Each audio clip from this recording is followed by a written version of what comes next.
Doctor Strange in the Multiverse of Madness is the MCU movie after Endgame that made me go, damn, I want to see more of this MCU again. This is the one. Very Freddy Krueger-esque. It is ruthless. It is calculated. You should just go watch the movie and then come back and watch this. Go and watch it, watch this, and then go and watch it again because it's pretty good.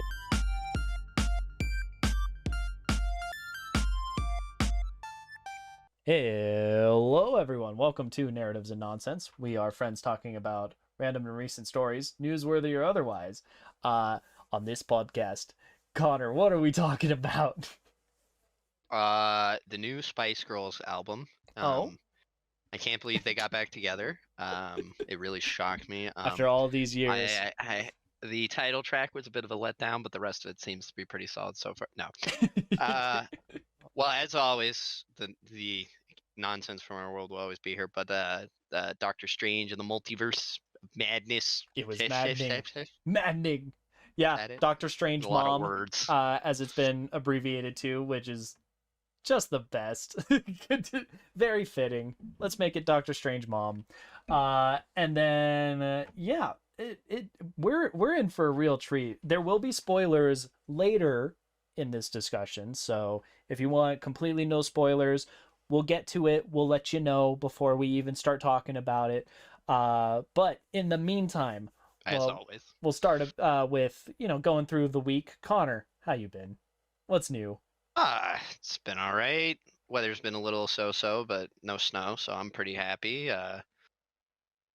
Been playing a bit of 40K here or there. They made Terminators even tougher than they already were, so that's been super awesome. Bit of an ask for anybody who's a game dev or wants to be one. If you're gonna buff something, maybe don't buff the things that people already spam the crap out of. That would be nice. Possibly, whatever you can do, don't make win more. That's why I use the fan-made rules that I've been playing with for a while, and I've been playing some games of that, and got some painted models on the tabletop. Always good. And yeah, other than that, there's some doors where there weren't, and that was pretty much my week. Sweet. On my side of things, this week was a little bit more eventful. There was a moment where our roomies, myself and I, we went to a like one of those nerd cafes where there's drinks, coffee, like whatever you'd like, and then just tons of gaming tables and D&D and that's where Magic. I go to play 40K. Yeah, just all that stuff laid out and about. Love it. It was very fun, very interesting. We had a good time. It was quick, like 1-2 hour endeavor. We weren't there to play anything. We were just there to kind of check out the scope, and it was good.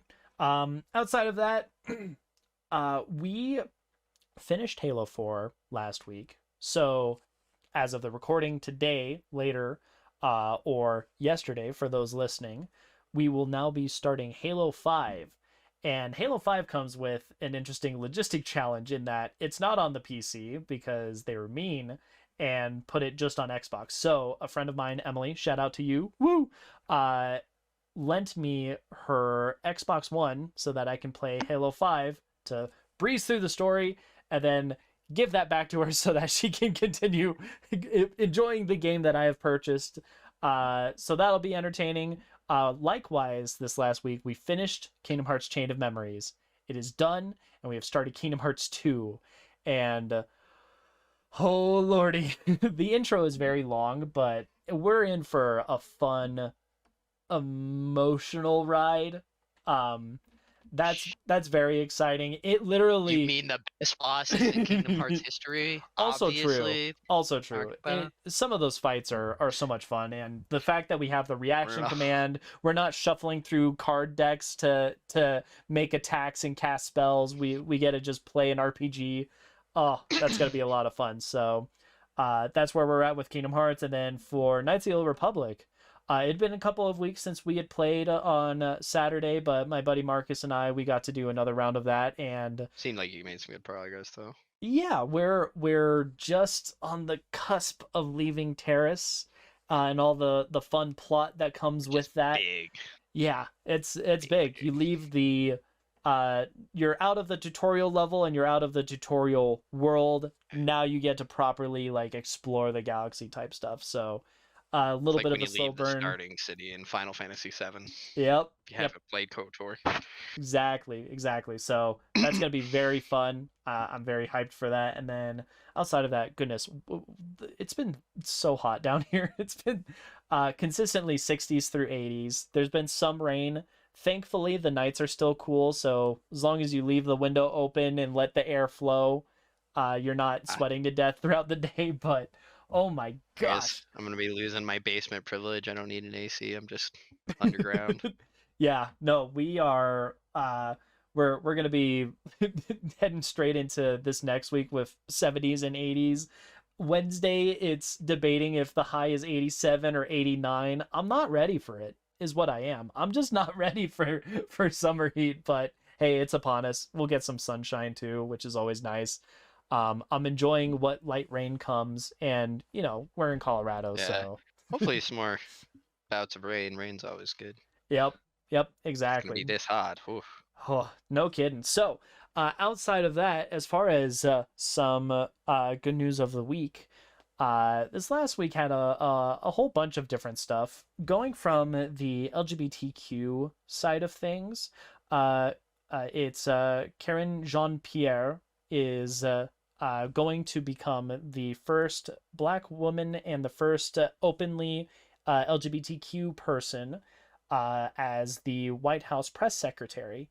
Uh, As well as the second woman of color LGBTQ to hold to lead a press briefing for the White House. We yeah, found out. yeah. That was something that we're like, people have held press briefings before, but this is specifically for the full position of it, which I thought was very interesting. I was I not. had to listen to Jordan's entire rant and wait around while he figured that out. So you're gonna learn that too, damn it. Yeah, yeah.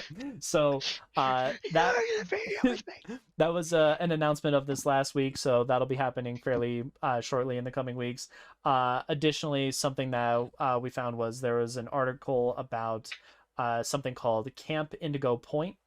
It is out in Missouri. Essentially, what it is it's a 1 week, like traditional summer camp, but it's specifically geared to members of the LGBTQ community. It's quote unquote Jewish. I say quote unquote in that it's not specifically tied to the faith, but there are a lot of members of the Jewish community that are either attending or running the camp.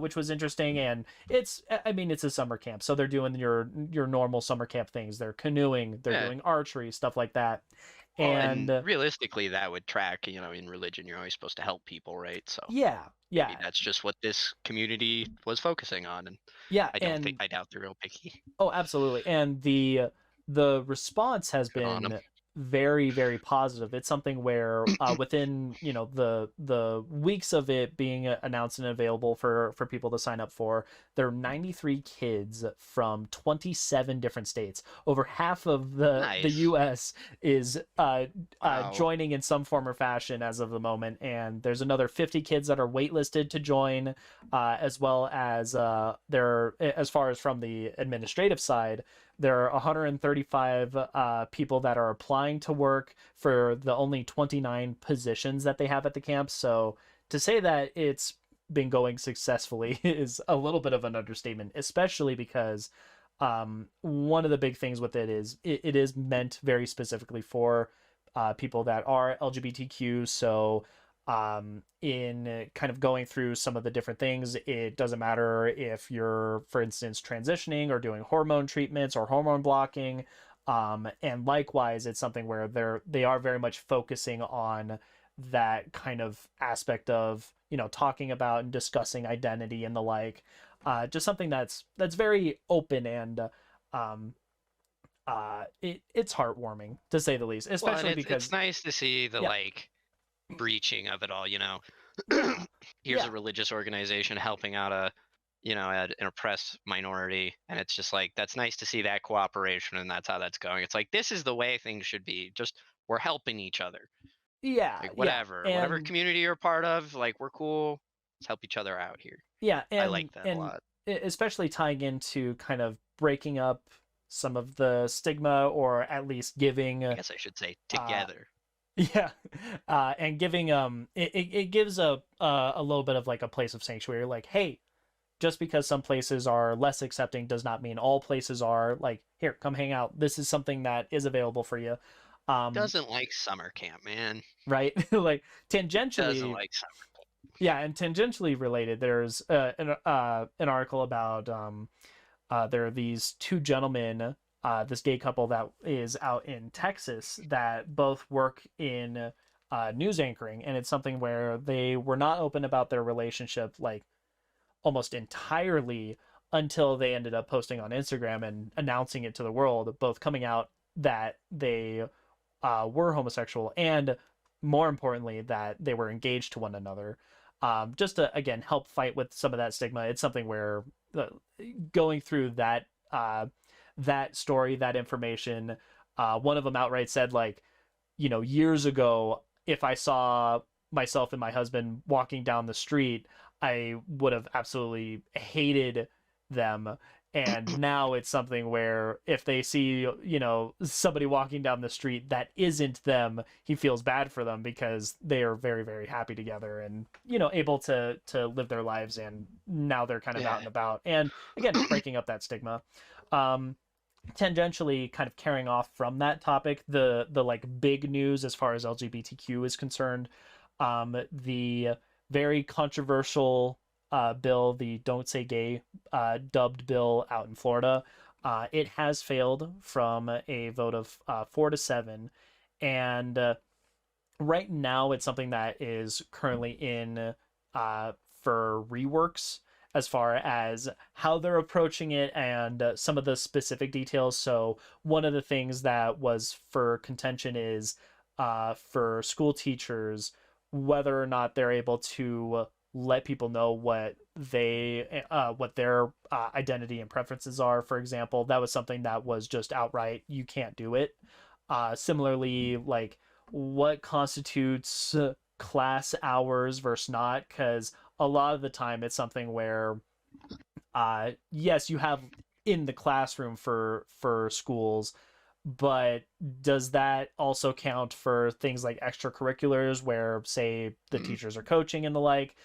It starts to kind of expand because teachers are, they do so much for their kids. One of my roommates teaches in middle school English, and just listening to the amount of love and care and support that they try to provide, it really is something that it's surprising to see the kind of attempt at restriction. And I think that the public outcry about it really has kind of shown a little bit of both a respect to like, hey, the teachers not only are people, but they ideally, as they should, I think it's something that they do very much have the best interests of their kids at heart. And a lot of the time we see a lot more of mental anguish or illness in people that are members of the LGBTQ community, likely as a result of these grander social pressures. So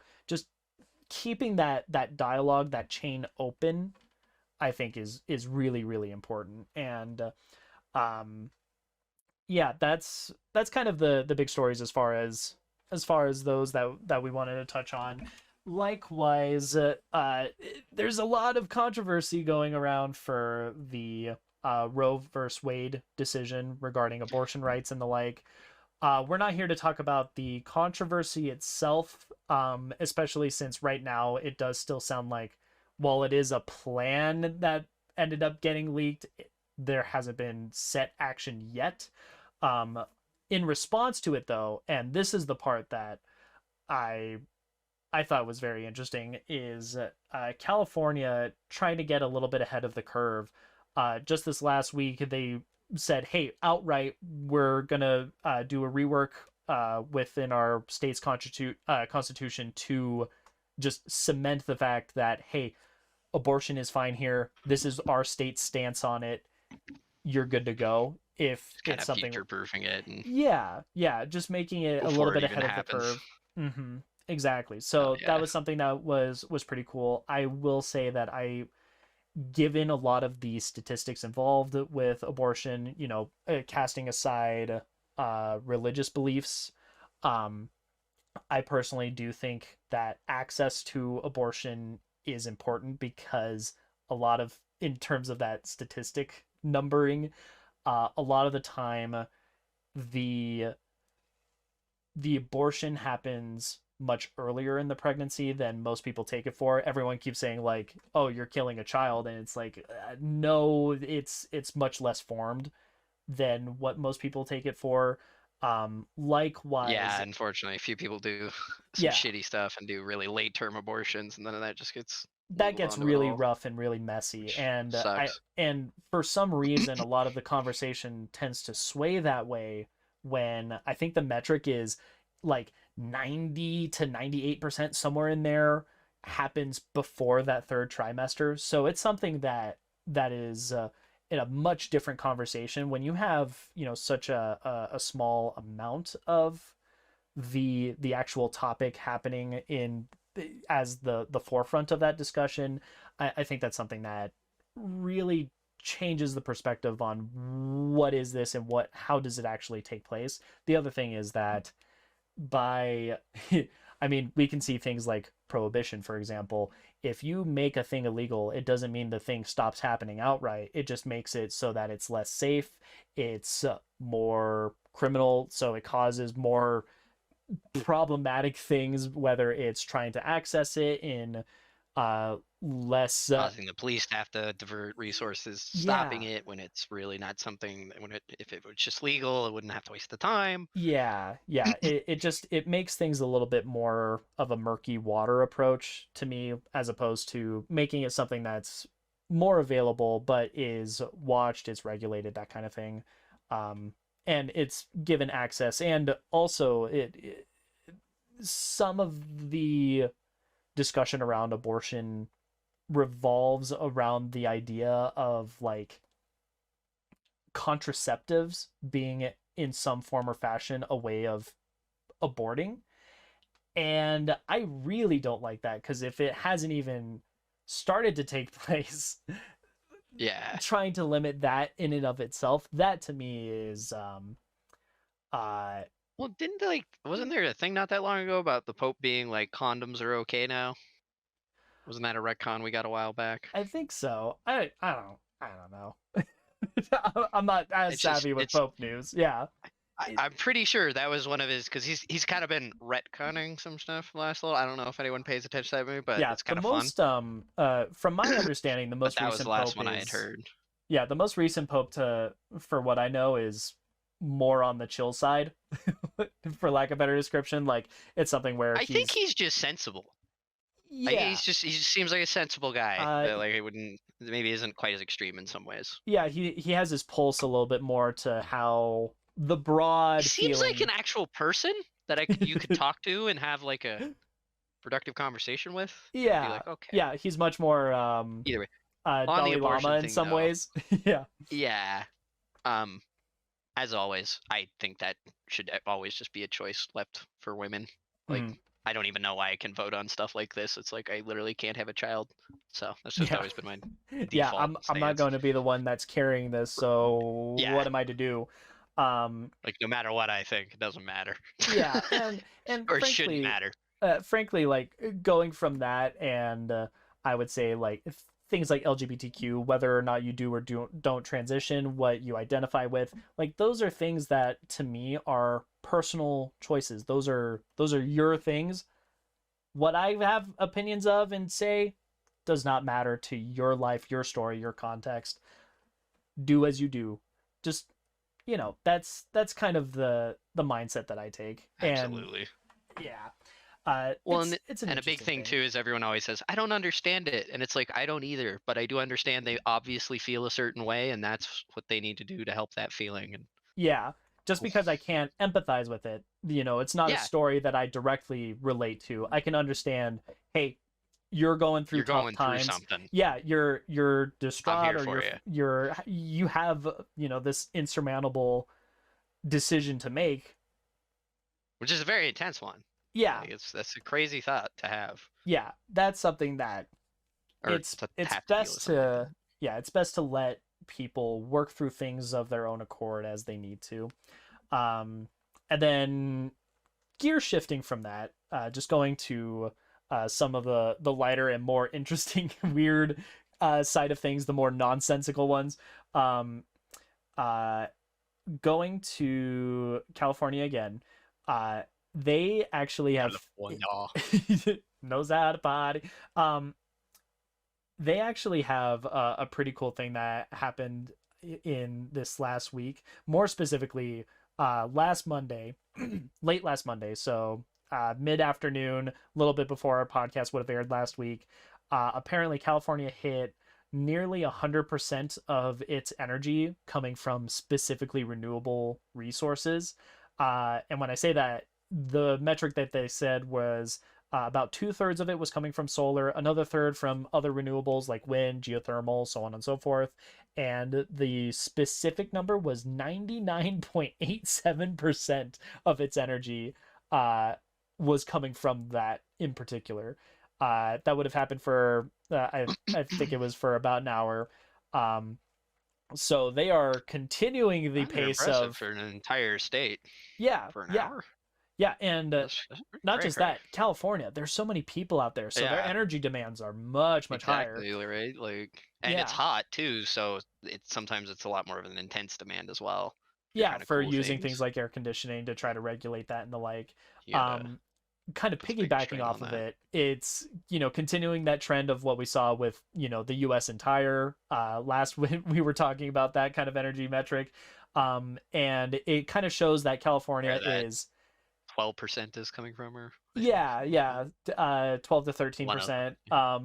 And then jumping off of that, California is continuing its trend toward its goal of having it be 100% renewable energy by 2045. So the fact that they've hit that 100%, if only for a moment, getting past that first threshold. This is the first time that they've done uh, that amount of Dude, like energy. I would have been impressed by like 15 minutes, like an hour. I'm like, geez, Yeah, so there you go. That's that what's going on in blew my California. And then way. what to me it sounds batshit crazy, but in a it just might work kind of way. Apparently, this is also in green news. There's an Australian startup where the goal is to plant trees. That's something that pretty much everybody is on board for. Have more But trees. obviously, it's the 2020s. We can't just plant trees by hand. No, we need to No, go. no. We need to go further. We have to go where no man has gone before. So they have been creating seed firing drones that fly through the air to plant plant new trees. At the moment, they have planted about 40,000 of them, and they want to hit 100 million by 2024. So like a year and a half from now, basically, which is insane to think about. But as far as like how quickly they could do it and what the pros would be from for using eight propellered seed firing drones. Um, the first thing is that it's a lot faster than more conventional planting methods. If you have a bunch of people go out into the field and start digging it up and covering over, spraying a little bit of water, um, with a seed firing drone, it's about 25 times faster. And because it's way less intensive on the labor side, it's about 80% cheaper as well. So, welcome Oh. to the future. We're going to start shooting seeds into your potted plant bowls, just so we can continue Could growing that be a trees. monthly subscription thing? Just like tree flicks. Just Yeah. boop, here comes the drone. We'll send a drone to your house to plant the seeds Oh for you. man, Just leave out a pot of this size. I know it's something where we've been seeing a slow trend towards more commercial uses for drones. I mean, like farming and Uh, planting is an immediate thought, but like package delivery with Amazon, that's been something that's played around with. I can't wait they do for also do a lot of surveying work with drone now. They were doing yeah, a lot of that around Innisfail. It's been interesting. yeah, and then Also, a cool way to watch a fireworks show. You never ooh, Google that. ooh, yeah. Oh my gosh, can we have drones that fly around shooting fireworks? like for a show. Could you imagine the event and the Could cool craziness? Because you can have one of those like can it we have fires drones shooting fireworks at each at other drones. At that point, it just becomes other a drone firework battle battle? royale. Oh, that would be fun. So there you go. There's I our think the fireworks nonsense might be fun news though. and Anyways, brainstorming on the power of drones.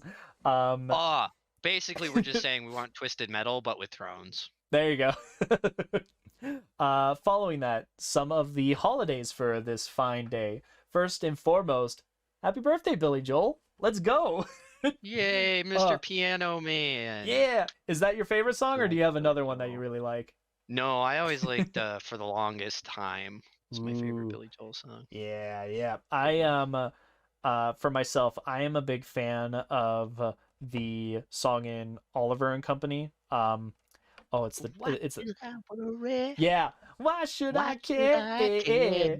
That one's really good. I got you. And We Didn't Start the Fire. That one, I feel like Ah. that's a snapshot in history. It's kind of this like timeless classic of sorts where it's just like, Well, and it's a no, this fun little is like time capsule too, right? yeah, Like yeah. what was the This deals is around this then? is what it is. And then I'm wondering if he's gonna get the biopic treatment next because we got a few of those going around. I'm like, I wonder if we'll ever yeah, get a Billy Joel one. there's the Coming Elvis one as one Yeah, example with I'm Tom really Hanks. excited for that. Oh, Tom, I'm really impressed with how different Tom Hanks looks in that. Like yeah, no that took kidding. me aback. I was like, holy crap. And then what was the other Billy Joel song that I liked? I like oh, Uptown Girl. Yeah, It's so catchy. It Still Rock and Roll invades. to Me. That was a Yeah. great one. What's the other one? Events in an Italian restaurant or some shit like that. Yeah. That's a great one. So that's one of the Watch. holidays. Happy birthday, Billy Joel. Likewise, it is National Sleepover Day. It has been a while since I've had a Soon, Jordan. sleepover. Soon. Yeah. Connor returneth to Colorado to join our rooming situation. We will have The yet ultimate another sleepover. gem in the Infinity Gauntlet. It's been a while since we've had a sleepover because goodness, what before the pandemic you came down to Colorado, we said hi, we had some brats, we watched the Star Wars Annie musical parody. That was Oh yeah, really yeah. fun. That was a good Yeah, that would time. have been it. Yeah. And then I was just having to remember when the last time I left Canada was, and thankfully I didn't actually have to. But I was like, fuck, it's yeah, it's been a wow. minute. It's been a minute. And then like going Too way fucking back, I long. remember playing all of the challenge modes for Modern Warfare 2 at your house, like Oh way yeah, the back Spec in the Ops. day. Yeah. Yeah, Oh, that was some good we're just stuff. playing random PS2 games at your house Yep, yep. Some Battlefront, get it rolling. all the Oh, time. good times, good times. Likewise, if you were looking for some fun for your sleepover, you could consider some butterscotch brownies for Butterscotch Brownie Day. So, woo! I don't know why Butterscotch is it's not always just good. Brownie Day, but I love butterscotch, so Oh, I'm pretty happy. the amount of food holidays there are, I guarantee there is Brownie Day. I just don't know what Oh, Monday it sure. would fall on. I'm just shocked that butterscotch brownies specifically got a day, They get but their own, they get their they're good. subcategory. Oh, Yeah, they're fantastic. I would Um, love a butterscotch brownie right now. Yep. And then the last three, Women's Checkup Day. It is a little bit more of a mundane thing, but hey, it's one of those things that if you need to go to the doctor, if you need to do your checkup, do so. Stay healthy out there. And And if you're then not a lady and you gotta get that part of your body that you don't like getting checked, you may get it as well. checked. May as well keep Get an it eye on it. checked. Yep. And Do it. then the more silly ones, Alphabet Magnet Day. Ah, It's truly an so American icon. oh like as soon as I read that it was a holiday, I went, "Oh my God, I need alphabet magnets now." It's just fun. Nothing And like like getting just in trouble from your grandma because you spelled out Foxtrot uniform Charlie Kilo on the yeah, there you refrigerator. go. Eh. So that was one, and then finally an ode to all that we've lost. Lost Socks Memorial Day. We will miss you. Uh, either either gone to another parallel dimension or a different universe or They're in the universe buried of in the Lost Socks. ground. Uh, all of those lost socks that we've loved before, they're gone. But There's a we god will of never socks who's forget like, them. You mistreat your sock. You set it aside and lose it. You don't deserve it. Yeah. Come to the great sock drawer in the sky. Oh man. And now we transition into the meat of The today, Spice the Girls album. beef, the Spice Girls album. Uh this is Doctor Strange in the Multiverse of Madness. We will Weird have name for an album, I know. yeah, I know, right? We will have I will say light spoilers. If you want to go in completely blind, this is your time to get out of Dodge. You've had your chance, you've had your moment. This is the thing. Uh that said, we will leave the heavy spoilers for a hot minute. So we're just going to be talking about You some of should like the you should filmmaking of just it go watch the movie and then come back and watch and this. also That would watch be it. my genuine Like go and suggestion. watch it, watch this, and then go and watch it again cuz it's pretty good. Yeah. Like first impressions, I really do like this movie on the whole. It's out there. It's fun. It is weird in a lot of places. I'd It say has it's a hard lot to of get lost character. though when you're watching it, Yes, but unless you're literally not looking at the screen. yeah, and then for like the filmmaking aspects of it, I mean, this is CGI eye candy. Honestly, I mean, what would you expect from the original Doctor Strange? I mean, if you look at any of the trailers, it Am I is wrong for like yeah. being tired of it to some extent? Like it was great CGI, but it is strange how unexciting it is sometimes. Like it was great. Like I don't expect them to do this for real, but Yeah. I don't know. There's something with the CGI where I'm just like, yeah, it's Ah, good. this is what I needed. It just like it does what it's got to do. I enjoy it a lot. It is something that I think Marvel has more fun with it than some other movies. Just going to like I don't know what have we watched that came out recently. Uh, we watched something in theaters not too long ago. Batman. Batman doesn't have a lot of like exciting CGI stuff. It is a very like in its own wheelhouse. Like It's a pretty grounded series for the most part, yes. unless you have certain characters but like Mr. Freeze, you could very still easily do that. Like Clayface, Yeah. that'd probably be the biggest CG need, Yeah. or King Shark, obviously, McCoy. Yeah, and I feel like with Multiverse of Madness, it is the hey carte blanche, here you go crazy, Well, and green screen. yeah, and not just like we have the power of green screens and like the like LED screen if they really want to that they use in Mandalorian, they have that working for them, but they gave carte blanche to Sam Raimi, who like his name his influence is written throughout the entirety of this film. If it's something where you like the original Spider-Man trilogy or like Evil Dead, that kind of stuff, if that's something where that filmmaking, if that jives with you, this movie's gonna be great. You're gonna love it. It really does just have it written all over, from camera work to music to kind of the heart, and like there is some kind of a moral involved. It's very campy.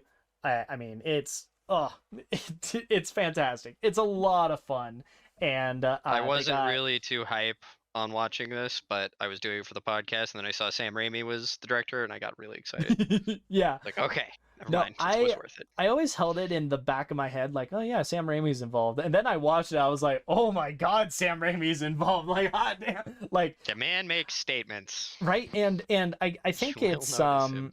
it's something where I was a little bit worried that Marvel might try to force it to be a little bit more formulaic, is I think what my fear was with it, because it is something where there's been a number of directors that have been invited for whatever projects, and they'll end up leaving for creative differences or whatever, and it really does feel like they went, hey, so we just had Spider-Man, which is kind of like a tip the hat to you, good sir, and starting all of the Spider-Mans off and all of that. Here's your movie. Go, we trust you. We have faith. Like that's kind of how I feel with it, and I think he really ran with it in such a great way.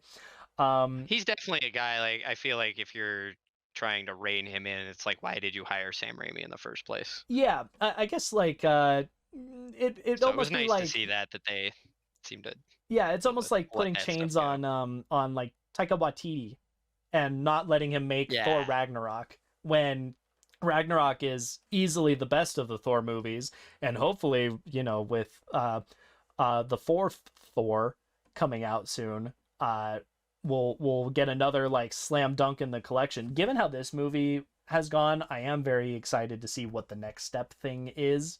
I Because don't know if I'd say Thor 1 and 2 were really slam dunks. no,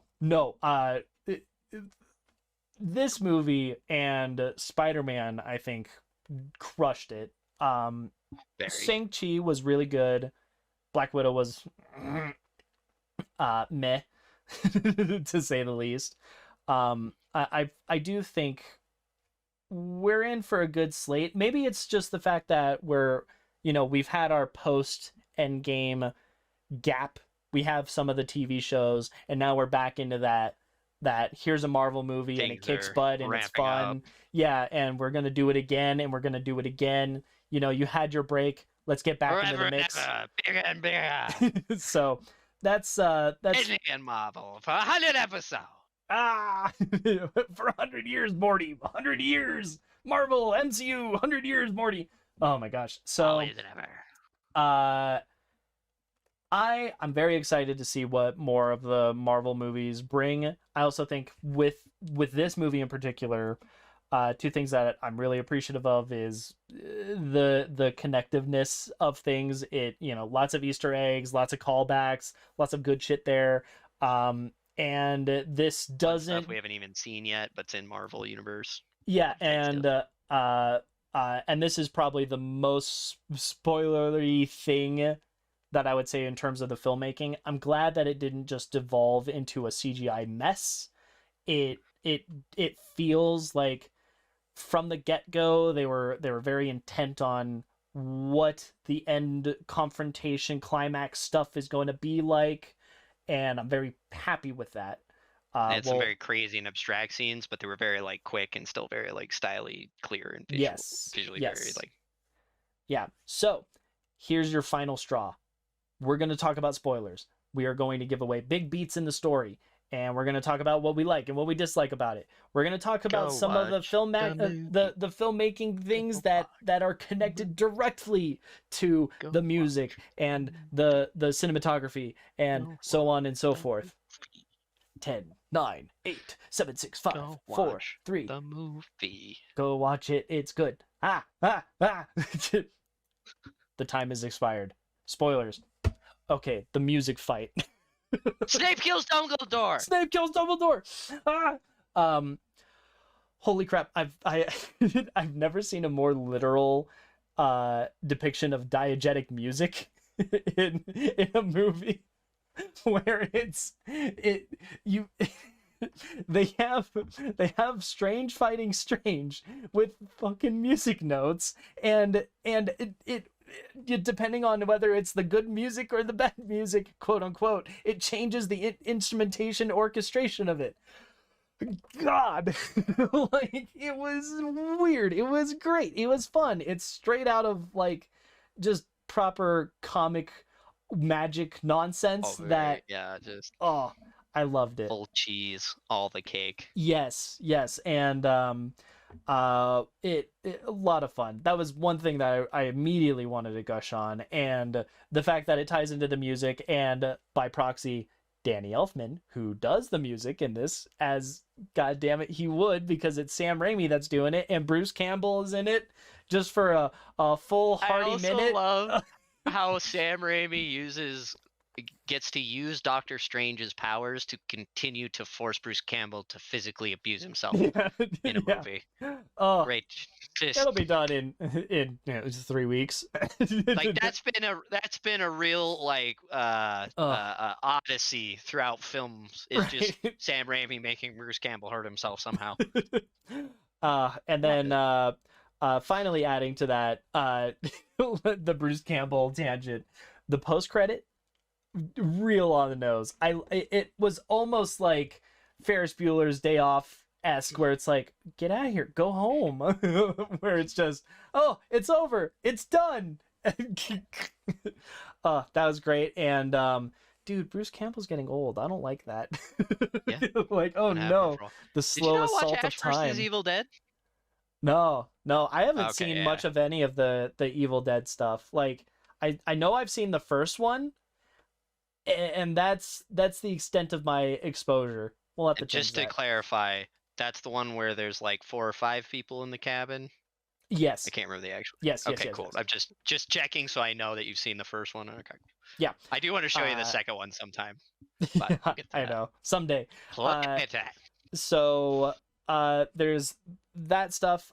Acting wise, I think that everyone did very well. I was never brought out for any reasons, um with one exception, in a good way. Holy shit. Elizabeth Olsen as Wanda crushes it. I mean, the fucking range of emotions from second to second to second, it was She almost she didn't drop a beat at all, going from no, television to cinematic. It just no. It really does feel just like a nonstop assault, and you kind of buy just the intensity in the acting on her part. You really can buy into the fact that, like, no, this is spoiler again, we're in this territory. This is the villain. This is the person that is going to be the problem, and more importantly, not just a problem, but this is the horror villain. This is someone that is going to fucking scare the shit out of things. It's going to be creepy. It's going to be very Freddy non-stop. Krueger-esque, Yeah, I weirdly mean, enough. holy crap. It is ruthless. It is calculated.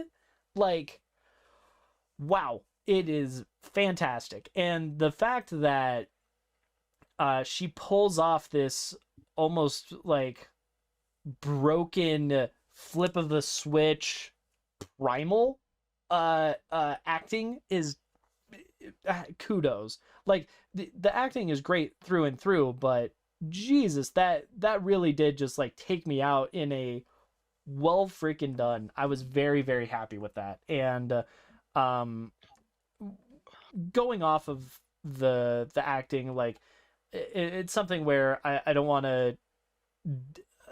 to say or to pull attention away from the other actors in this film. I mean, goodness, Benedict Cumberbatch back at it again. He just out of the park. It For being now introduced into the film. I believe her name is Zochel. It started with an X. I remember that part. The woman who plays America Chavez, like, Oh, just for her no first idea. swing debut into the A MCU, Marvel and movie. yeah, and being apart from Benedict Cumberbatch the like entire time, really really well done. Um, Goodness, we're dealing we're dealing with the multiverse, so everybody portraying multiple versions of themselves just felt like they did well. It's goddamn. You know, holy crap. Just like Big Mama's house. I was so impressed. Yeah, and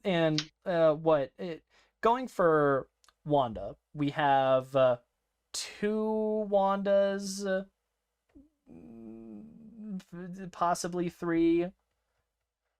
I need to rewatch it to confirm or deny the third Wanda's We can existence, or if it confirm is a too. second. We can confirm two.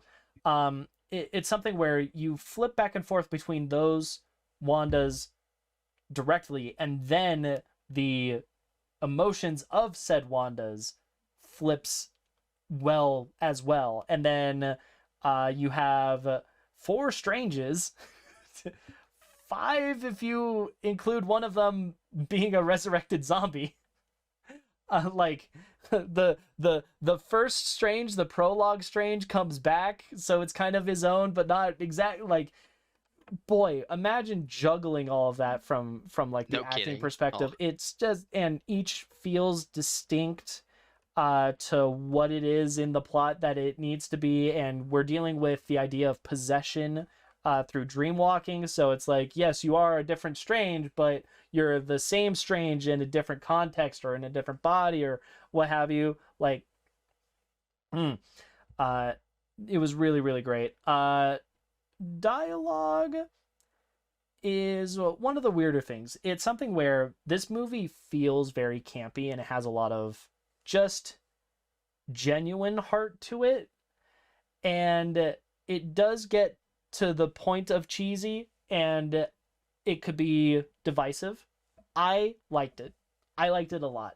And I'm an enjoyer of cheese. yeah, I mean, goodness, I I'm a huge fan of the Star Wars prequels. It is a lot of cheese, and I will say It's this movie finely aged cheese with good fine molding. cheese, and this movie doesn't nearly get as far into dialogue as having trouble as the prequels are. Like I think it very much stands on its own. Yeah, the dialogue makes sense and is good. It's not Yes, just sand. It's like rough and stuff, bruh. yeah, it's not expressly poetic or Yeah, like, anything. are you people human? Yeah, it Or doesn't. are you things that are Are you dressed up dancer? like a human? Yeah, no, things feel genuine. They feel authentic.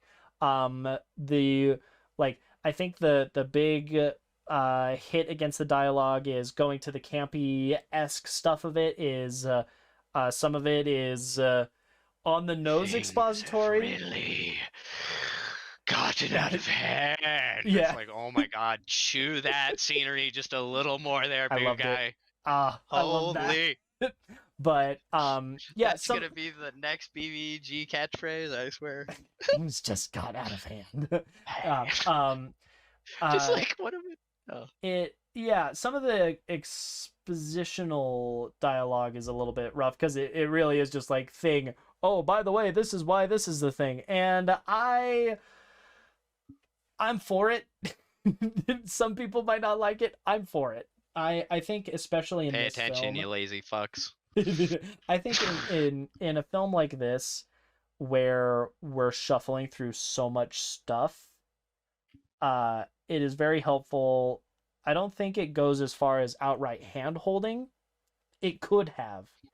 Like, I've yeah. I've given up on Marvel not hand holding everybody through every movie, so I just accept it. It's easy. Yeah, to me, I don't think this hand holds. I think that it approaches that threshold, but it doesn't quite cross it. And there's far more dialogue that does not feel handholdy because it makes sense within the context of the narrative and the people that are talking and the interactions of characters and personalities are put into place. So, for example, you have Strange going into the multiverse for the first time. He doesn't know what the next multiverse is like, and American Chavez just outright is like, "Hey, Doctor Strange, here's the deal. You don't know shit." And the fact that uh feels very in character while absolutely being expository for an audience, I think that's something that they strike that kind of a Yeah. balance very, very well throughout the film. Well, obviously, I don't think 100% of the dialogue was just hand holding expository stuff, Yeah, of but I think course. there was a decent chunk of it. Yeah. Overall, I would say I liked the dialogue. Actually, I thought it was rather short. Yeah, and again, going back to the fact that this is a movie that uh it's unashamed in the feelings it has and the moral that it has of sorts. It is something where that dialogue. And it's like that's the thing, uh, though. It's like it's a movie. Like that's what I don't get with some people. It's like, oh, it's like, yeah, it's about emotions and feelings and stuff, man. yeah, All and that shit up in here. yeah, and Like, I wish this wasn't so surprising as it is, I guess. yeah, and it doesn't to me it's something where because it wears its heart on its sleeve. I think it is a pro for the movie. I think that's something that like it's there's some cheesy one-liners that I think work in this movie that might not work in a lot of other films because this movie embraces the madness of it. One example that immediately comes to mind is way towards the end. American Chavez has a conversation with Strange as he's about to walk through a portal, and she's like, "Hey, I'm glad that I fell into your universe," and he's like, "Me too, kid, me too," or basically, Me too, yeah, sweetheart. yeah, Me so too. am I, kid, so am I. Like it feels like it came right out of like a 1940s, 1950s uh like Casablanca type movie where it's where it's that kind of just on the nose dialogue. It's almost like that Coke commercial of like, "Hey kid, catch," with with the football jersey. It's on that same level to me, and I enjoyed that. Um Outside of that, goodness, what other, like, there's so much in this movie, and honestly, it feels both longer and shorter than what it is because it's only what, about 2 hours, give or take. Think Like, so. like I never actually honestly, looked. yeah. Let me see what that runtime is. I mean, it's something where this this could have I felt just figured it more wouldn't like a be too long. marathon, and it didn't. It wasn't. Like, what's a good example? I feel like with uh Batman, that feels a little bit more of a marathon because it's paced as a slow burn. Like it is the candle approach. You're there to like walk in that light the entire time. This feels like someone just took that candle and lit a box of firecrackers and went, "Whoa!"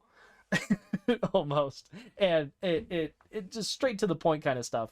Um so it is it's 1 hour 55 minutes. It's not even 2 hours in total. Or no, sorry, I'm looking at the original. Multiverse of Madness. I hate that I can type Doctor Strange and it doesn't think, "Oh yeah, the most recent one." The more recent one. Okay, so 2 hours 6 minutes. It's 10-minute difference between this and the first Doctor Strange. The first one felt much slower.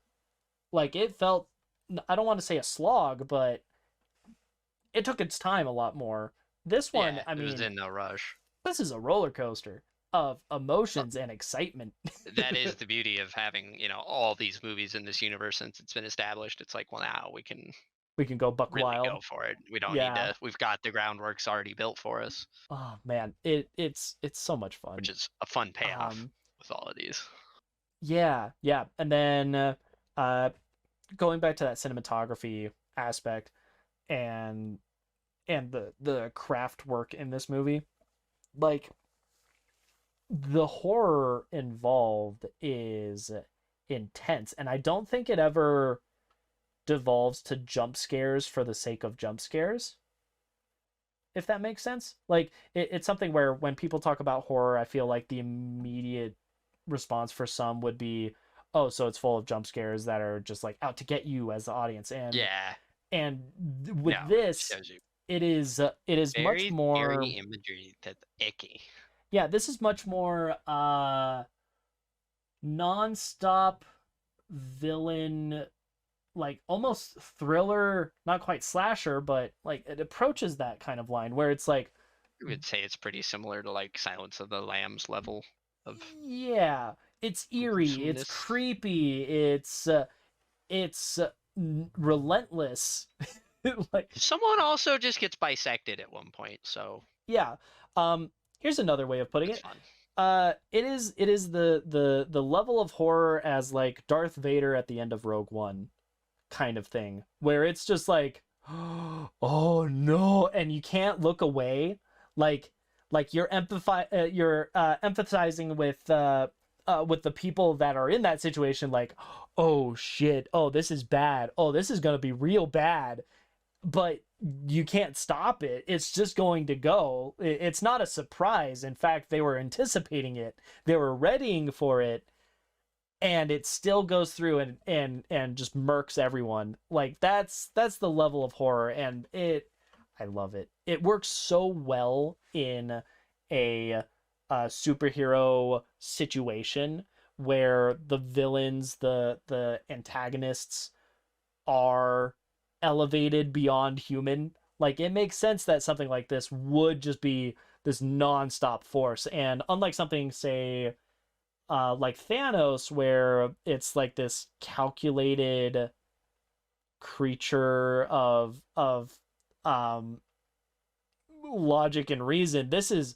Wanda is this emotional uh weighted Grief-stricken bag heroes. that's getting thrown through your window before it starts lighting its own fireworks. It just, you see it coming from a mile away, and you don't necessarily know what'll happen next with it, is I think a good way to put it. And that's some good horror. I love that. I honestly, I think this is the most horrifying that the MCU has ever been.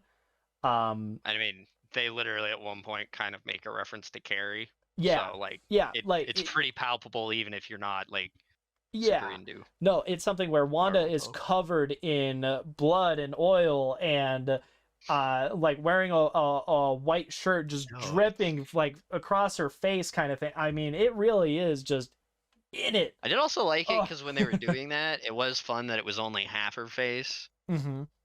So it's kind of like implying like maybe she's not completely corrupted yet. Because Yeah, that's one and thing with Carrie. She was completely covered. yeah, and to jump off of that, some of the other things going into like Easter eggs and callbacks and foreshadowing, when the main universe, oh yeah, there's more than one Wanda. So main universe Wanda is looking for her kids, and she is willing to kill and drain the powers of American Chavez, who America Chavez, like, basically can punch through multiverses. She creates gateways to go to and from different multiverses. That's her power. Wanda is willing to drain her of those powers so that she can travel the multiverse to find her kids. And when it fails on MCU Earth, the main Earth, the Earth that our Strange is from, that we're dealing with, when it fails there, she dreamwalks, which means that she possesses the body of another Wanda in another universe, and that's where she's like, "All right, I was being reasonable. Now I'm not, and I'm just gonna start killing people until I get what I want," kind of thing. And it's at that point that there is such a big gear shift, but you get some of that foreshadowing of like where she's headed in Carmitage, because she naturally, on our worlds, our multiverse universe's world, the MCU, she ends up going into the mirror dimension. It's a trap set by Doctor Strange and the wizards and sorcerers of Carmitage.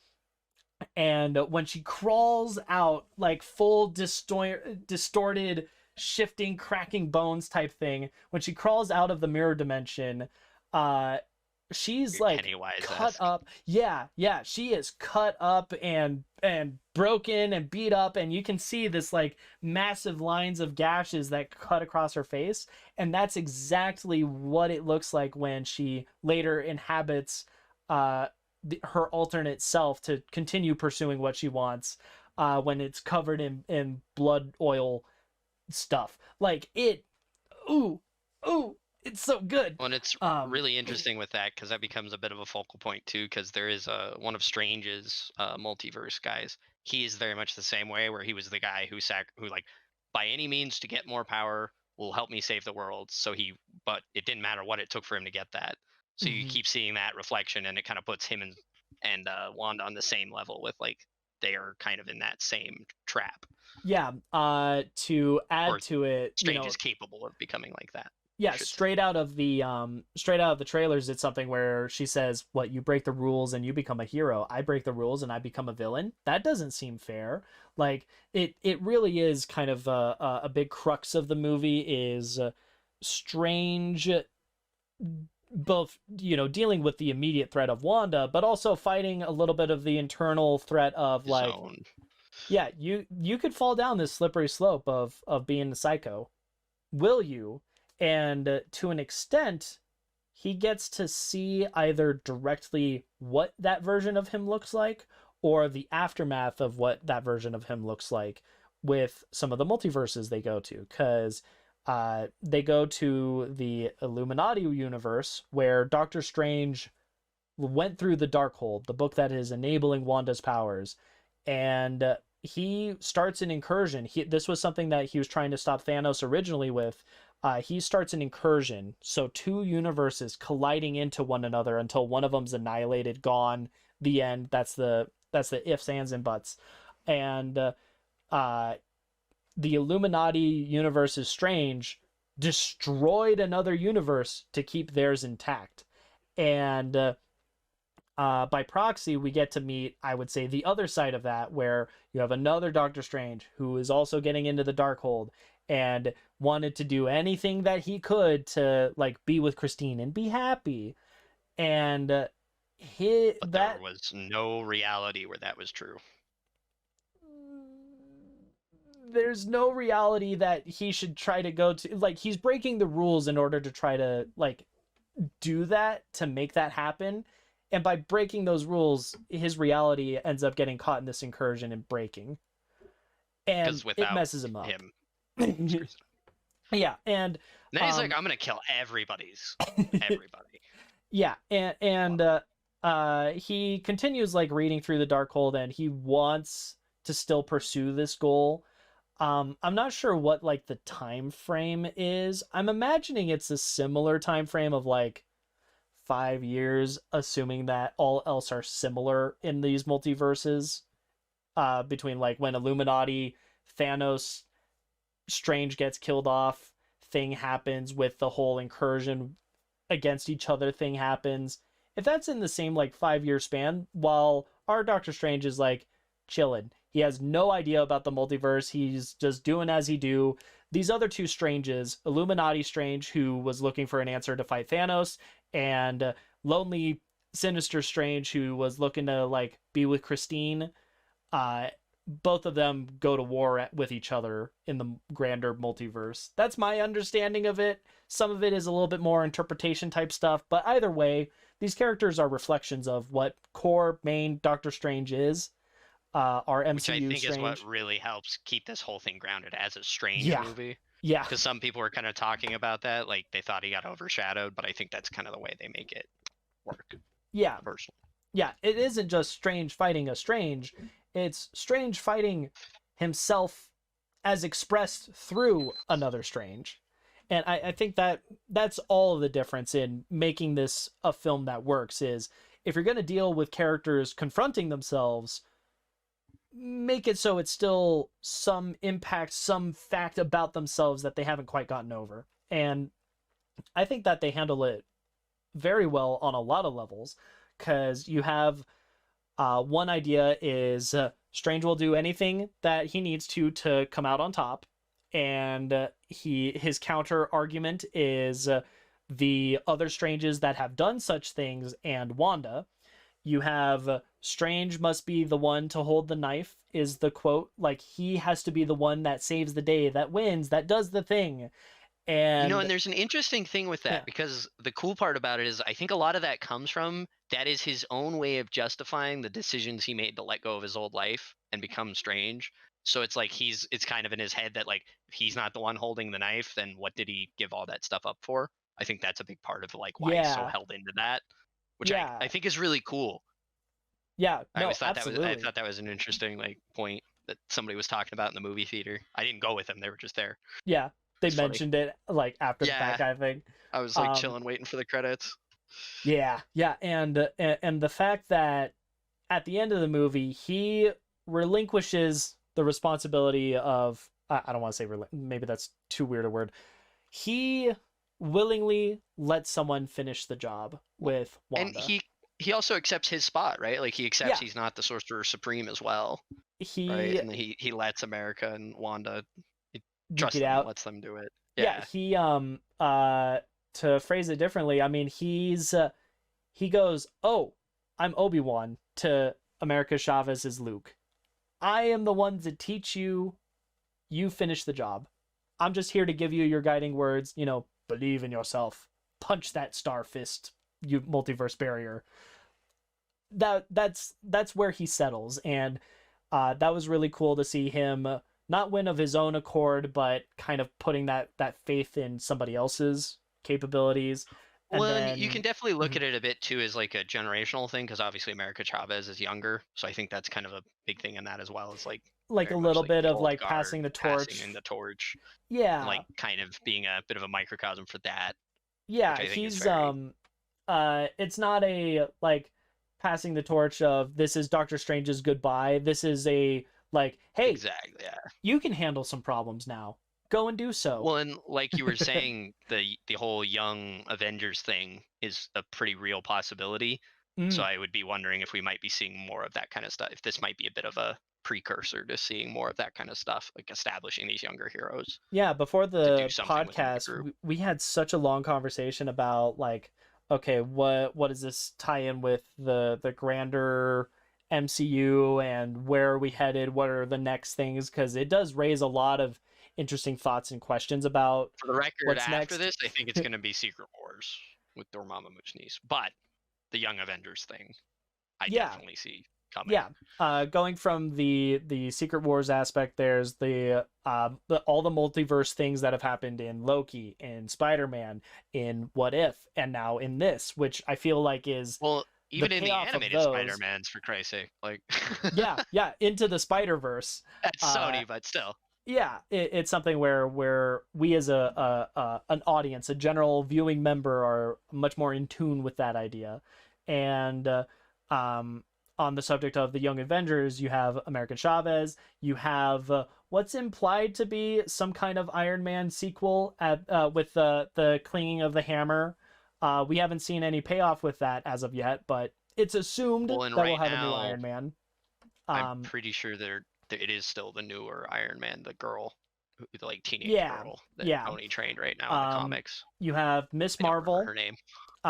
That's coming out in a month from the day of this recording, a month from yesterday, if you're listening. You have the possibility of having like a young Thor and a young Loki, because I know those are things that happen in comics, especially with the multiverse.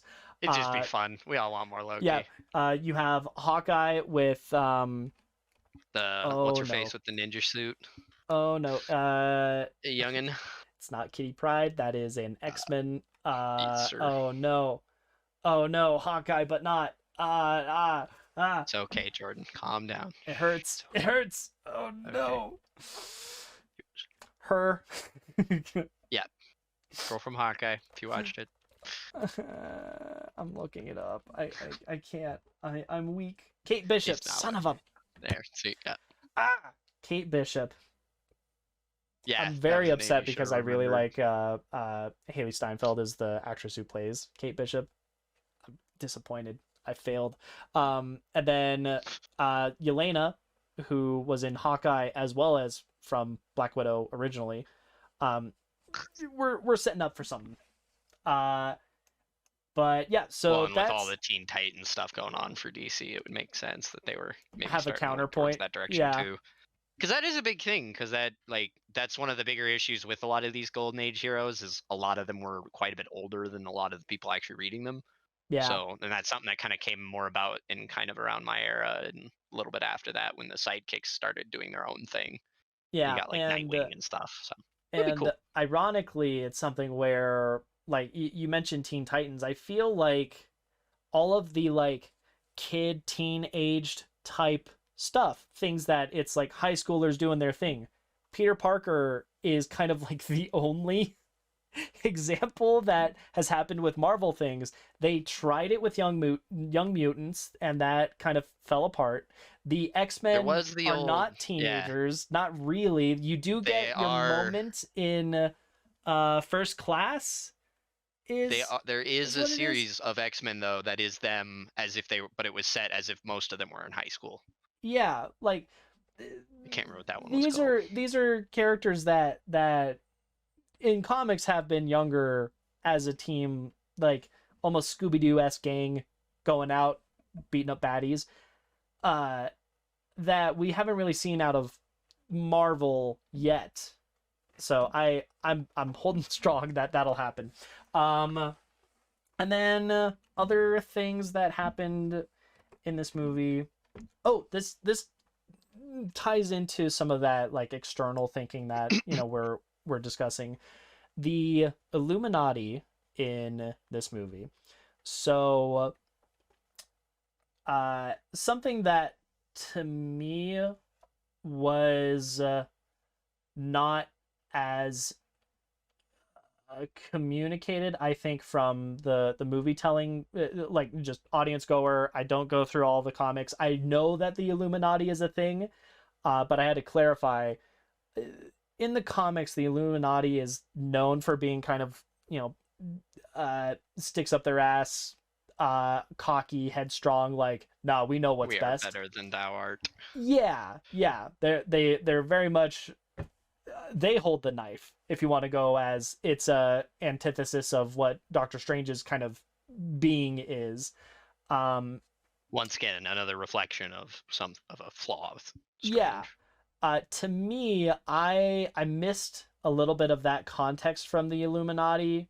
I felt like it was less of them being cocky and more of them just downplaying what's going on, because they were very direct. They're like, dude, we don't want to deal with Wanda. We want you guys out of here so that Wanda's not our problem, is more how I felt. But overall, like, the Illuminati, for what it was, where it feels like it's this massive payoff of fan servicing things, either to comics or to other film stuff. I mean, goodness, you have you have Everybody's just mad. We finally got John Krasinski as Reed Richards, and then they killed him in like 2 minutes.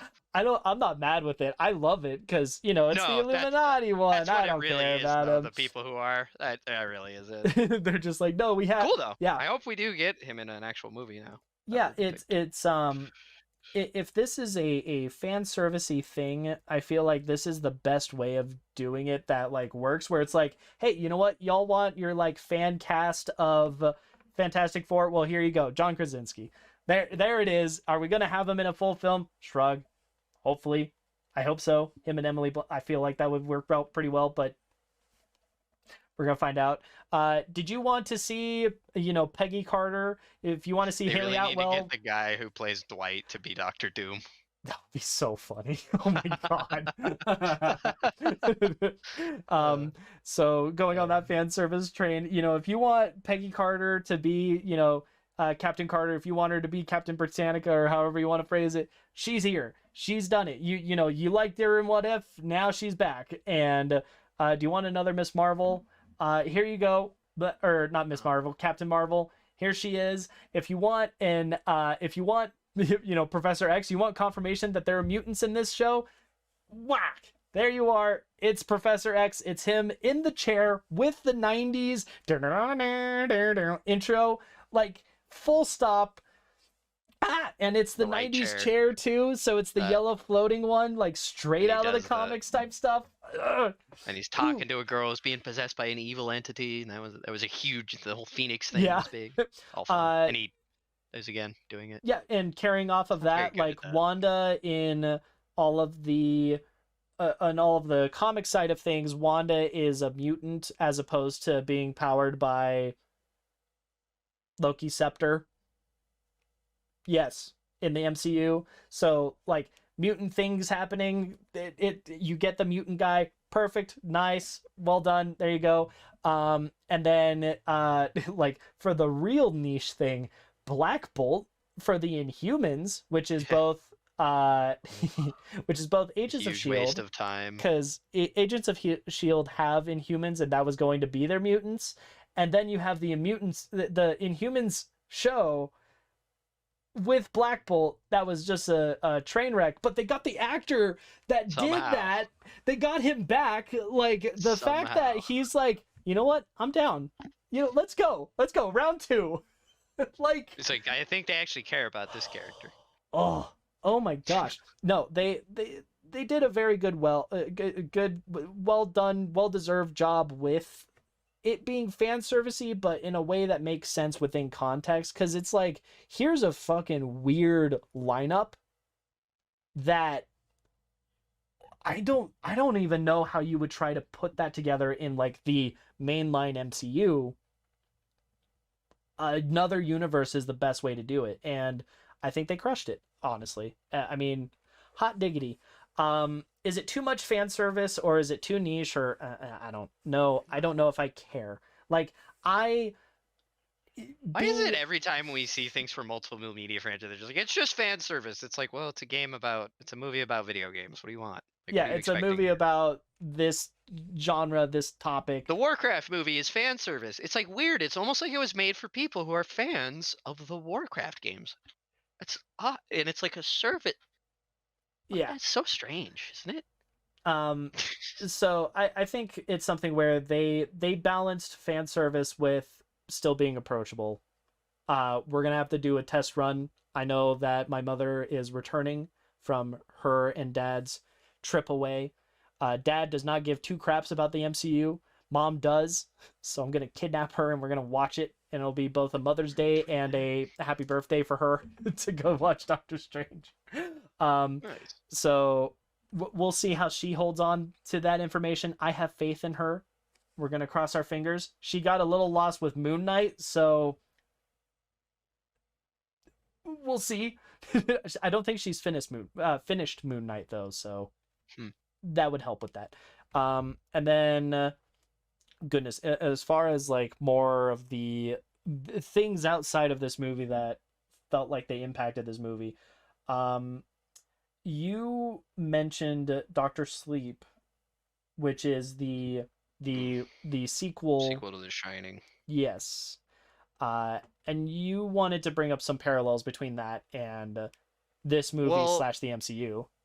more in like how I think this movie tried to do what that movie was doing, but a lot better because Doctor Sleep was written pretty far after the fact, and it was kind of expanding the known lore of The Shining, which Mhm. probably didn't really need to happen, and they didn't do it in the best way to really make the kind of everything kind of scaled up a little too quickly. Like, because at first it's just this creepy hotel, but in Sleep it ends up that no, this is all over the place, and there's all these weird things and things. It's all linked to it.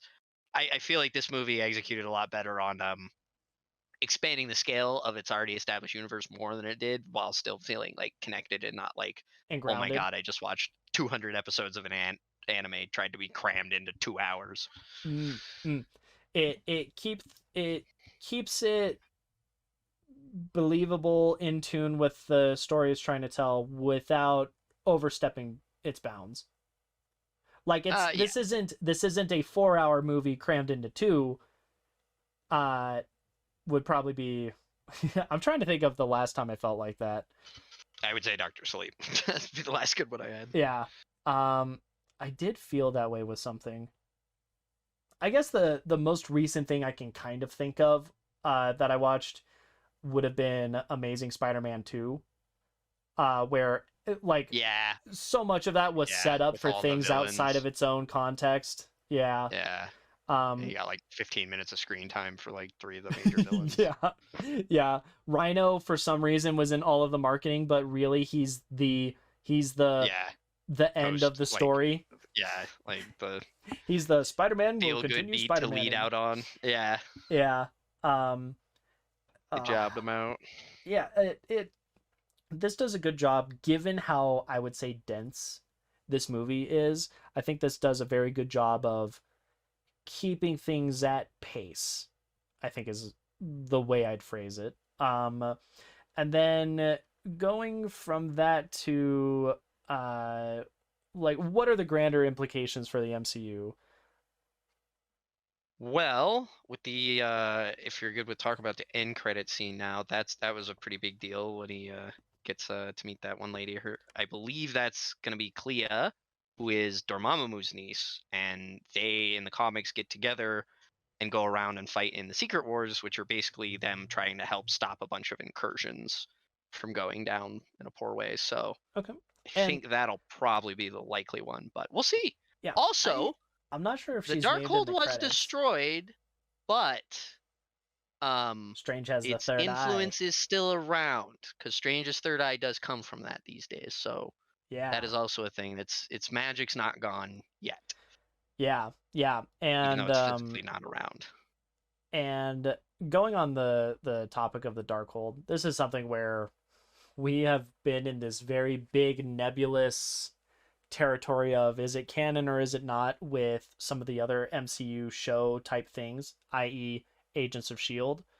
Um, the Darkhold is in Agents of S.H.I.E.L.D. It looks very different, but given that Wong says that the Darkhold in this movie is a copy of inscriptions written on walls, that's something where the Darkhold, and if you assume that this is all a connective thing and it is actually in fact one shebang, there could be more than one copy of the Darkhold that was destroyed, but that copy that would have been also destroyed alongside the main copy I was just don't think taken by cinematic Ghost directors Rider. are gonna be like, oh, well, this looks like the one from the show, so we'll use that. I'm like, I think they're just like, No, but I'm in I the know, it's a crackpot theory. yeah. This is crackpot theory Okay, times. Ghost Rider. Um, Let's go. the All right, where are the we at? Darkhold would have more than one copy. Wanda had one copy that ends up getting stabbed, which, man, I feel bad for the sorceress that stabbed that, because she fucking was like cried, turned to stone, burned away type thing, just for Wong to go, it's a copy, there's stuff in the tower, don't Yeah, don't bring it, don't resurrect and kill them again and again and again, please. um Rip that sorceress. She just kind of, like, it had to be done, but also damn. We couldn't go another 10 minutes with that, like, her ooh. sacrifice was infinitely more important in the cosmic calculus universe Oh than yeah, her that line. life. um Uh, but yeah, if we go off the crackpot theory that one of those dark holds is specifically in the MCU universe is held by Ghost Rider, is Ghost Rider upset, will Ghost Rider return? I would not be opposed. Ghost Rider's pretty awesome. Well, and that's one of the theories I heard too with the dark hold is it might be something to do with Mephisto, which is basically Marvel's version of the devil who Yeah, Ghost Rider's involved with. So that could bleed in to have Ghost Rider get involved or one of which the would Ghost also be Riders. really cool. And we do Yeah. get direct reference of Demon wrote this shit on walls. The only thing that's a little confusing, the only reason I Yeah. would say it might not be Mephisto is they referenced a lot that it's chaos magic, and Mephisto's not really chaos. Mm. Like it's I like mean, our hell, like these in kind of sinners get this kind of punishment. It's very like ordered. So that yeah, would be my only thing, but maybe that's just not the case and it doesn't work like D&D alignment. Also for totally a possibility. yeah, for a couple examples, in speaking of D&D, there's what devils and fiends and demons, and Yeah. those have very different vibes of how chaotic or Yeah. lawful are they. And going from the comics, it in the original, like, Spider-Man makes it so everyone forgets his identity. It's Mephisto that, like, signs a contract with Spider-Man to do that. Yeah. Exactly. Okay. Yeah. So that, And that's the thing. He's yeah. always got contracts, so that kind of goes into that whole lawful thing. Yeah. It's Um always getting.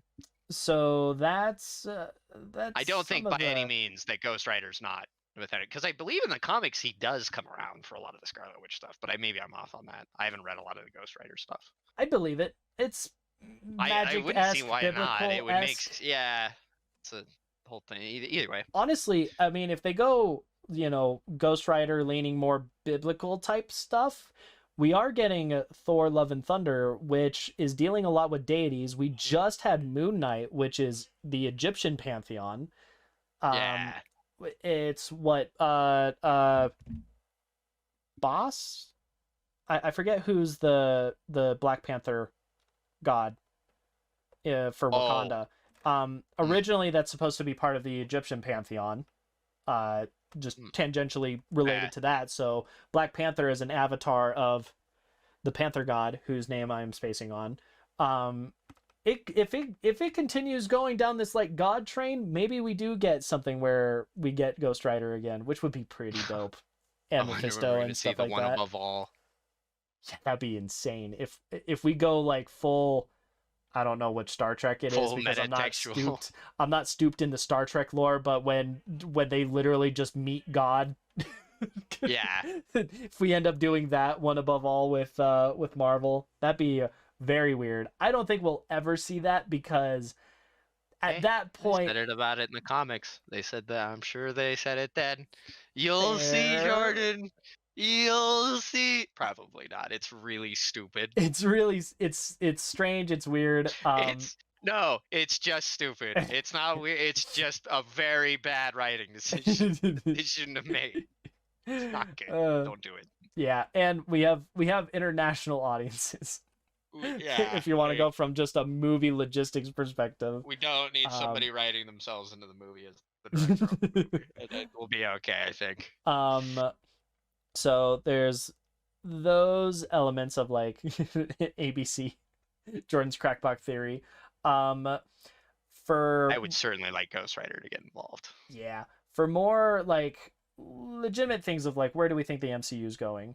Um, I feel like this is the not the payoff, but the launching off point for what Yeah, Phase 4 could properly be more about. Because we have Loki as the setup of like, oh no, we broke the multiverse. There's multiverse things happening.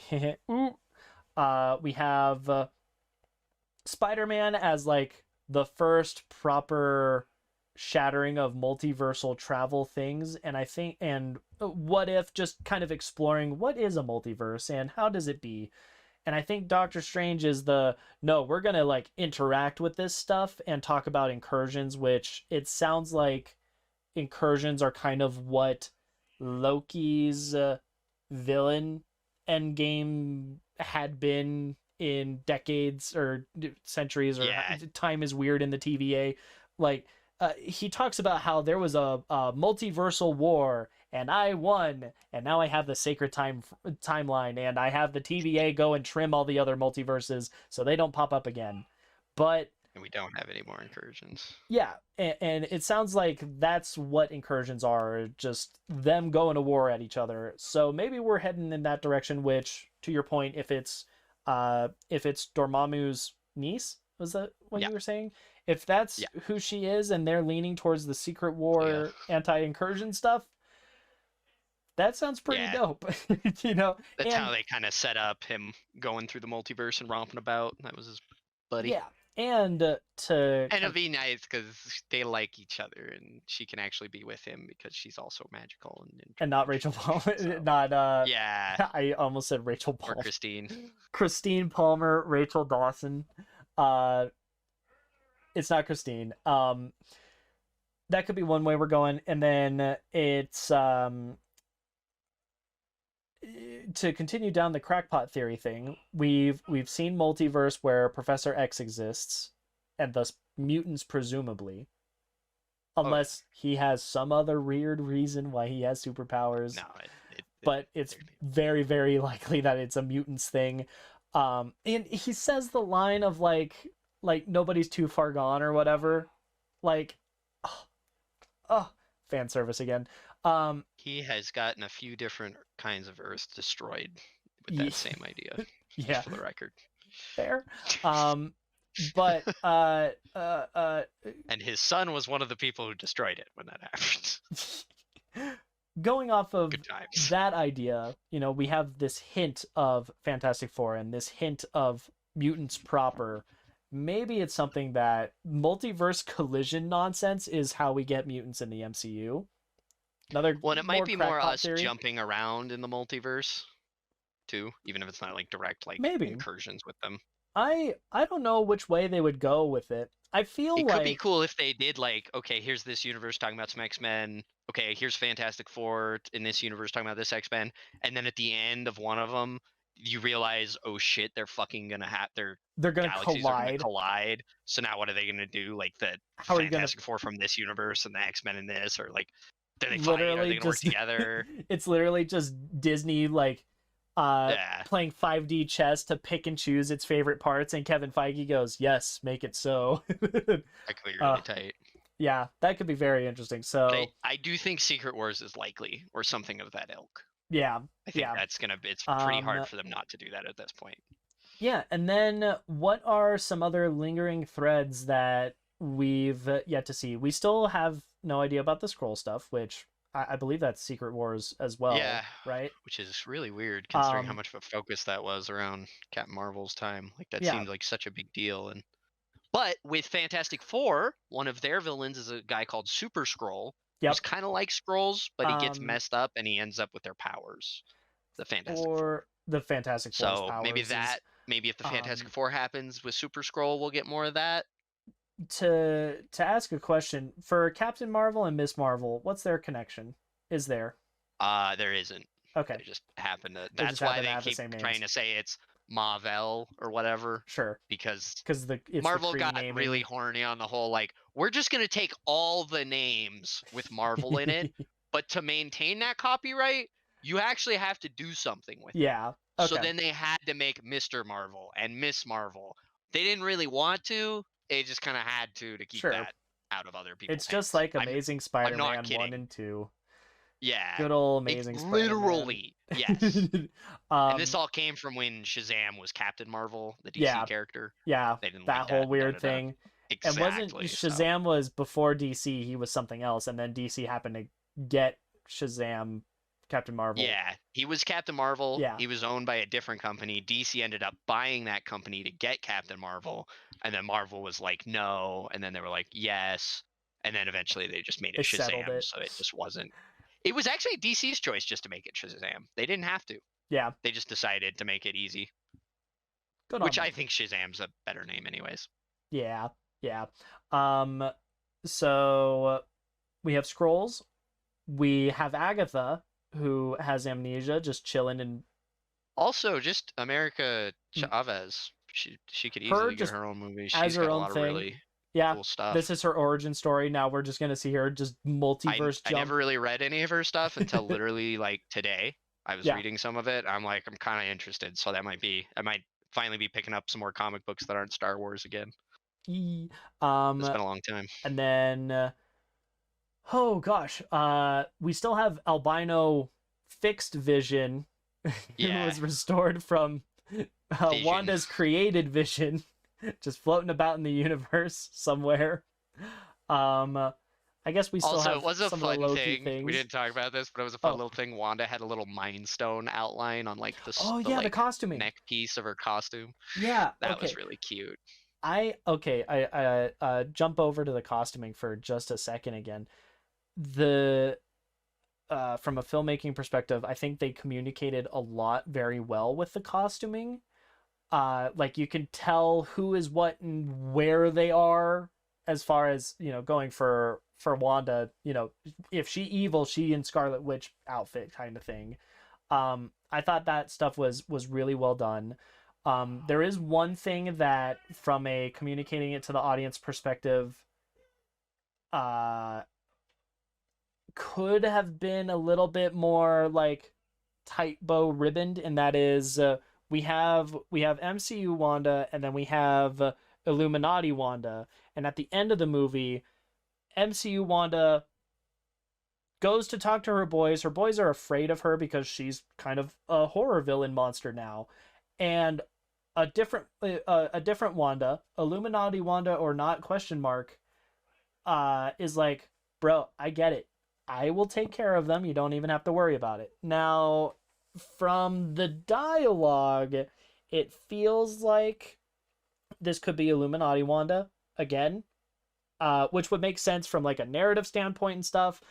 But I didn't that didn't click in my head when I was watching it. I assumed that this was like a third Wanda because she didn't look like covered in oil. She was in a different outfit than before.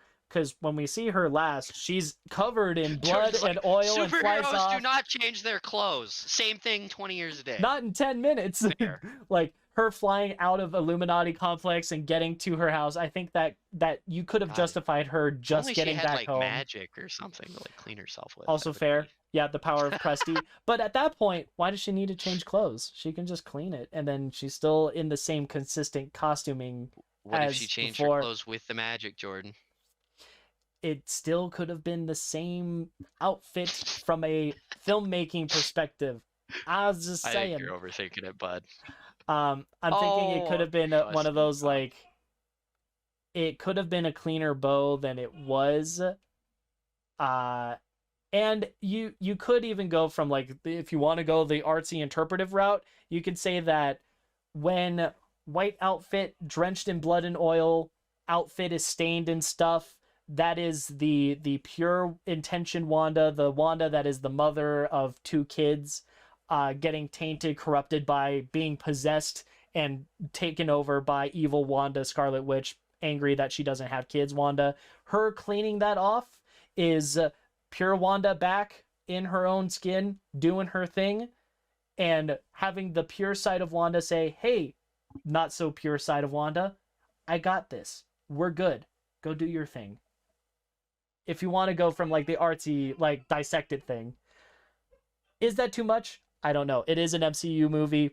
We don't really get motifs in MCU movies, but if there were a nitpick, there you go. There's the ultimate one that I think I have. It is nowhere near as egregious of a nitpick as something like in Captain Marvel. We're not talking about that.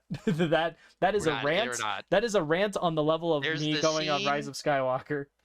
where the "I'm just a girl" from No Doubt starts to play. It's that scene. It's that See scene. if you can figure it out. I have a pick with it. Anyway, yeah. This I would say, going from like the grander MCU stuff, this is the movie that made me excited to go see more MCU movies again. Like Spider-Man, I enjoyed for it being a Spider-Man film. Shang-Chi, it was good, like in its own right. Black Widow exists. Doctor Strange in the Multiverse of Madness is the MCU movie after Endgame that made me go, damn, I want to see more of this MCU again. Like, this is the one that has me excited for the future to come. I think that's probably the highest compliment I can give is if I leave the movie theater and wanting more, this is the way. It was fun for you to get back into it. I Yeah. really appreciated it. It was nice. Yeah, A lot better than a lot of the other ones I've seen lately. yeah, and there's a lot of people that are saying that this is their favorite MCU movie. I don't think I sit on that camp. I don't know if to me, and this is a very personal thing, Guardians of the Galaxy 2 just hits a different kind of chord with me. That is a purely personal bias thing. That would be very, very tough to supplant because I think damn, that's a pretty solid pick. it's very solid. Yeah. But this is up there. It is a great movie. So we'll see what the future holds. Do you have anything else that you wanted to say about Doctor Strange? Kind of a lot. There's That a really lot. was the big thing for me was them constantly repeating that lesson, really bringing it in of like Strange needing to learn to let go and let other people, and like you have this entire universe of heroes chill out. So it's Ooh. been nice to kind of see him. Hopefully now he's got that, and it's good because that was still definitely a sticking point with his character. Yeah, But it was and fun to see that kind of come to fruition. and to carry on that, There's so many movies. there's that for Doctor Strange, and then I think the like core message of the movie itself, like the ultimate lesson learned for the audience to take home is like enjoy the time with the people that you have. That's what I would say Wanda's lesson is hey, though they're gone, love and lost, then never loved at all, or kind of thing. And I like that because it applies to Strange too, with going back to Christine, where It was a privilege to even know her in the first place. yeah, It's never a guarantee you'll get a lot of time with anybody.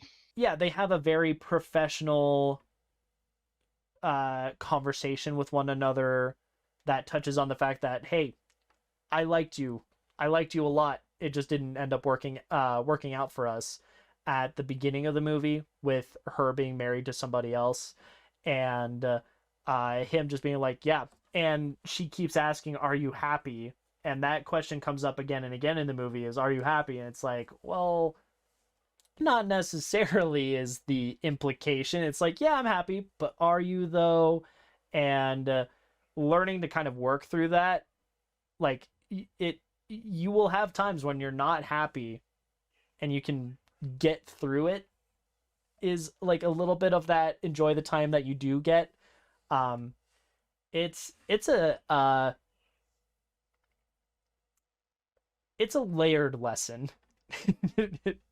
for like a take home for both I think Wanda and Strange, and if you want to include it by audience, by proxy, the audience as well, it it's got heart. Well, following all that mushy talk and whatnot, Connor, where can we check you out at? As always, it's the 5 String Connor on the YouTube and Bank Cleric on Steam Nonsense Narrator on Pokemon Showdown if you want to get the hands. Get him, get him, But get that's him! the same as always. In this universe or the next. If you want to see more of me, we do narratives and nonsense here Monday evenings, so check us out. Pow, pow, pow. Otherwise, you can check me out at Gillidan for the Win. That is also here on YouTube. I do Kingdom Hearts with my buddy John, who has not experienced any of that in we're Kingdom Hearts 2 already. That's on Wednesday evenings, and then I also do Halo. We are getting through Halo 5. I'm almost finished with the Halo stories stuff thus far. That is on Sundays with my buddy Marcus, who has experienced it, so he's guiding me through that. And then likewise, you can join us, Marcus and I, on Knights of the Old Republic. That is on his channel, Eldritch Bunch, and that takes place on Saturdays about midday. Following that, I hope everyone has a fantastic week, and keep dreaming. Have fun with your multiverses.